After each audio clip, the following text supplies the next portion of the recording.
Today we are going to discuss about the dramatic monologue which is written by the Robert Browning. He was a great writer of the dramatic monologue. He has given the dramatic monologue with the name of the My Last Duchess, which published during the time of the 1842. It was a great dramatic log which is given by him, and in which the speaker is the Duke of Ferrara, whose name is Alfonso. He solves the envoy of Count, whose daughter he intended to marry, the picture of his last duchess painted on a wall, whose name was Lucrezia. And he is just like a typical character of the 16th century, as in the forms of the Italian Duke of the 16th century. He is jealous, cruel, unprincipled, even the lover of the art. His jealousy is expressed in this poem, how he feels at the different expression of his own wife, and finally he ordered for her death.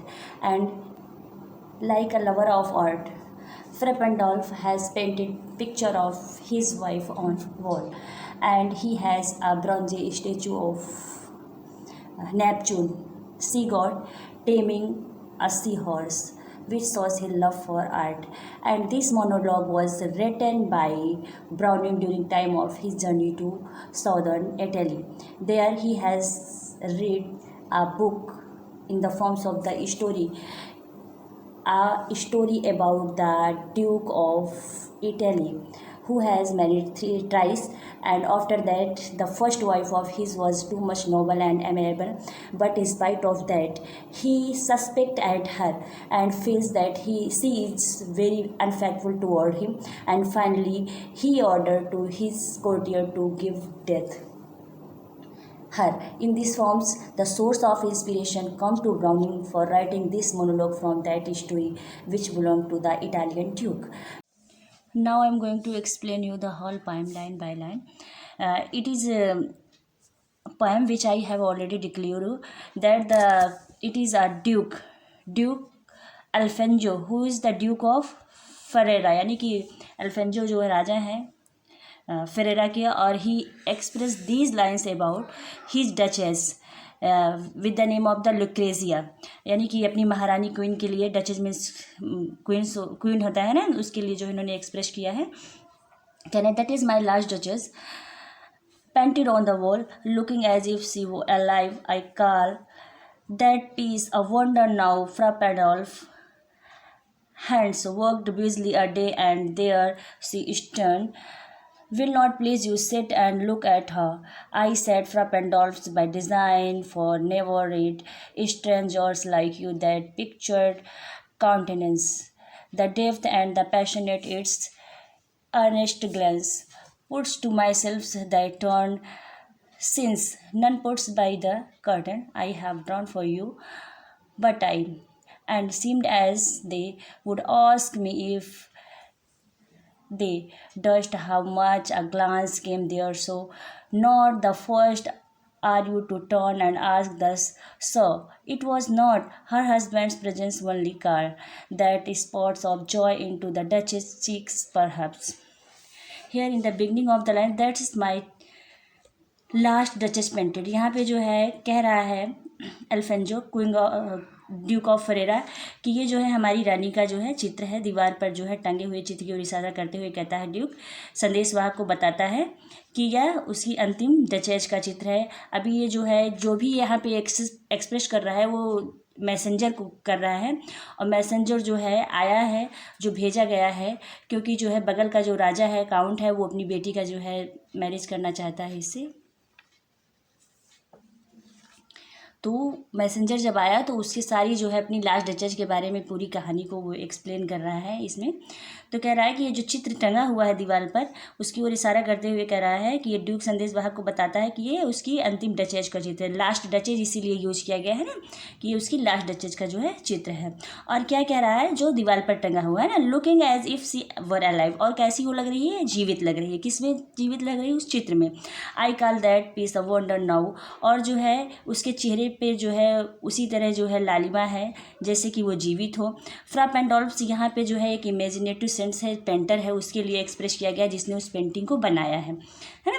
Hands work बिजली, यानी कि पूरे एक दिन उसने busy रहकर उस work को किया है, यहाँ पे आडे लिखा गया है ना। And there she stands, here the word there she stand that the portrait is whole, यानी कि from head to tail, from head to foot, यानी कि कहने का मतलब ऊपर से नीचे तक पूरी प्रतिमा बनी हुई है उसकी पत्नी की उस चित्र में। Work busily a day and there she stands, यानी कि वो पूरी प्रतिमा उसकी बनी है, यानी कि आधा चित्र नहीं बना हो, पूरा बना है। Will not please you sit and look at her, और यहाँ पे एक तरह से उसे कमांड दे रहा है और रिक्वेस्ट कर, यानी कि लाइनें एक्सप्रेस कर रही हैं कि जो है वो रिक्वेस्ट कर रहा है, the word please express that, लेकिन वो कमांड दे रहा है कि बैठिए, यहाँ पर बैठिए और जो है किसकी तरफ देखो, look at her here toward the portrait of last touches, यानी कि उसकी जो पत्नी है उसके जो है चित्र की तरफ देखे, जो पहले उसकी पत्नी थी। आई सेट फ्रॉपेंडोल्फ बाय डिज़ाइन, कहता है मैंने इसे फ्रॉपेंडोल्फ को डिज़ाइन करने के लिए कहा था, फॉर नेवर रेड, और जो है stranger like you that pictures, यहाँ पे काउंटिनेंस एक्सप्रेस टू द फेस, चेहरे के लिए एक्सप्रेस कर दिया, उसके चेहरे की जो लालिमा थी उसके लिए एक्सप्रेस किया गया है। That deft and the passion of its earnest glance, और जो है इस चित्र में जिस तरह की लालिमा एक्सप्रेस की गई है, किसके द्वारा, फ्रा पेंडोल्फ के द्वारा। कह रहा है कि फ्रा पेंडोल्फ लगे जब पूरे दिन इस काम करके बनाया इसे, और कह रहा है कि दर्शकों को इस चित्र को देखा, कोई भी इसके चेहरे की गहराई को अंदाज नहीं लगा सका, यानी कि इसकी चेहरे की गहराई को अंदाज, यानी कि जिस तरह इसका फेस का एक्सप्रेशन है, यानी कि इसकी जो डेप्थनेस है उसको कोई अभी तक आँक नहीं पाया है ना। Put to my die they turn, और जो है कह रहा है कि अभी तक उसको कोई भी उसकी जो है सुंदरता को या उसकी गहराई को अंदाज नहीं सका, और कह रहा है देखने वाले इस चेहरे के गौरव के बारे में भी प्रश्न करते हैं ना। देखिए यहाँ पे कह रहा है, एक वर्ड यहाँ पे बेटा यूज किया गया है, since none puts by the curtain I have drawn for you but I, कह रहा है कि ये जो इसके ऊपर पर्दा पड़ा हुआ है, मेरे अलावा इसे कोई भी उठा नहीं सकता है, यानी कि कोई भी हटा नहीं सकता है, मैंने केवल इसे किस लिए उठाया है, तुम्हें दिखाने के लिए, है ना, इस पेंटिंग को। तो यहाँ पे ये जो ब्रैकेट में यूज किया गया है, इट इज़ नॉट एसेंशियल, आवश्यक नहीं था, for the compliments of the line, लेकिन ये जो वर्ड है कुछ इस तरह का ये यूज करते थे बीच में। तो इस थियरी को browning generally use in his work, और ये थियरी किसके नाम से जानी जाती है, यानी कि कहने का मतलब ये एक तरह से राइटिंग जो है स्किल थी जो यूज करते थे ब्राउनिंग, यानी कि Browning is a different point of understand, यानी कि इनको समझना आसान नहीं था। His poems are the packed with an a thought and the style of his he is also difficult, है ना, कम्प्रीहेंड।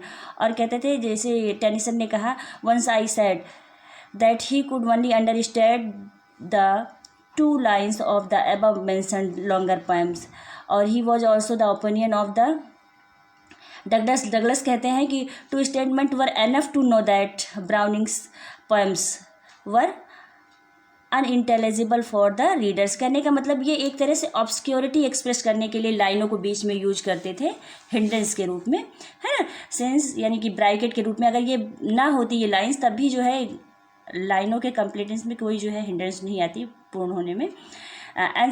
और देखिए यहाँ पे, and seemed as they would ask, और जो है केवल तुम ही नहीं हो जो इसके बारे में पूछ रहे हो, बल्कि जो भी आता है वो हमसे यही पूछता है, if they durst how such a glance come there so, कि इस तरह की लालिमा रानी के चेहरे पे आई कैसे, जो चित्र में दिखाई दे रही है ना।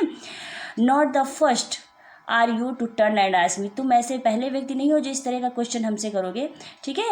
Sir it was not her husband presence, बोल रहा है कि ये जो लालिमा इसके चेहरे पर आई है कि ये इसके हस्बैंड के प्रेजेंस होने से नहीं आई, यानी कि कोई जो उस समय उसका पति उसके सामने जो है मैं उपस्थित नहीं था। Only called that spot of a joy into the duchess a cheeks perhaps, कहने का मतलब अमीर गरीब के बीच अंतर नहीं करती थी, है ना।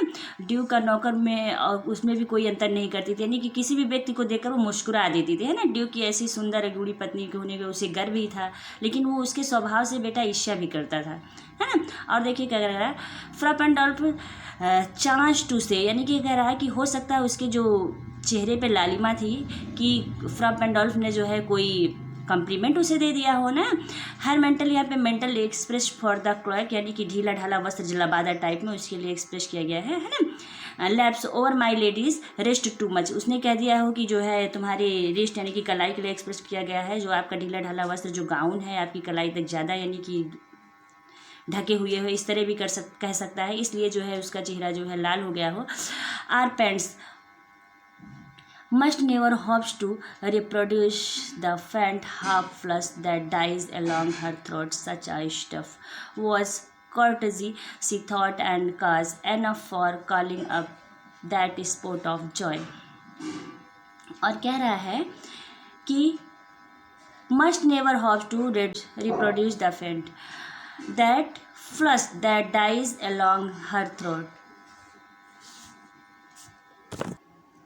Or pant must never hope to reproduce the faint half flush that dies along her throat. और कह रहा है कि पेंट के अंदर उतनी जो है काबिलियत नहीं है, उतना इश्किल नहीं है कि जो इसके गालों पे लालिमा है उसको जो है एक्सप्रेस कर सके यानी कि पेंट कर सके, है ना, along her throat. और बड़े such stuff was कर्टजी, और कह रहा है यहाँ पे कि सच स्टफ यानी कि छोटी छोटी वस्तुएं, है ना, वॉज कर्टजी यानी कि उसके लिए महान थी, विशेष थी, यानी कि छोटे लोगों की द्वारा जो उसके कम्प्लीमेंट दिया जाता था और हमारे द्वारा दिया जाता वो दोनों उसके लिए बराबर थी। यानी कि कहने का मतलब वो क्लासिकल में और नॉर्मल में डिफरेंट नहीं कर पाती थी, है ना।